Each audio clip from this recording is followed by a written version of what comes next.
ana vətən, sən sevinginən azad etdilər o sızlayan, darda qalmış torpaqları.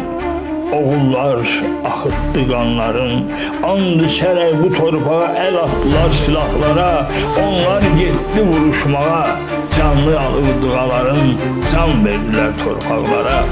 Qan tökərək bu torpağın hər qarışını aldılar, şəhidlərin al qanıyla bu torpağı suladılar. Ay ulduzlu bayrağımızı o torpaqlarda uzatdılar. Anlarda da oğullar sadiq qalıb bu torpağı yağlardan tutardılar. Yaşlı bir ananın tək oğlu anasına bir söz demədən döyüşlərə yollanmışdı. Məktub yazıb qoymuşdu, yazmışdı ki, mənim əziz anam, əzizdir sənə mənim canım. Bilirəm, evin tək oğluyam, amma əzizdir mənə xalqım. Odur, döyüşlərə yollandım.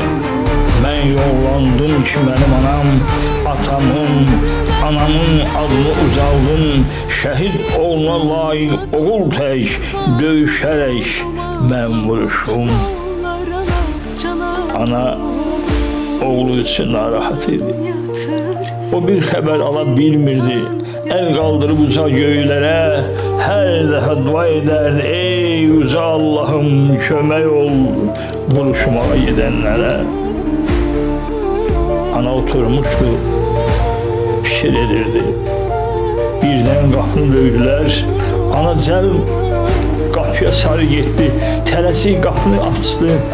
Ana qoltuq ağacı əskəri görərək içəri dəvət etdi. Tez oğlunu xəbər aldı. Sağdır, yaxşıdır, gələcək. Bax, az qalıb müharibə qurtaracaq. Anacan, oğlun da salamat geri dönəcək. Əskər bir stəkan çay içərək ana ilə vidalaşıb getdi. O əskərin arkasında xeyli baxaraq içəri keçdi. Zavallı ana sevinirdi. Oğlundan xəbər almışdı.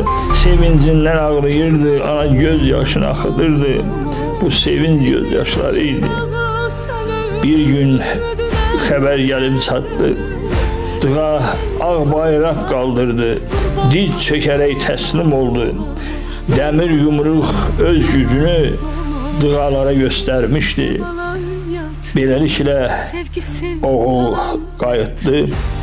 Atasının, anasının adın şəhid oğlu tək o ucaltdı.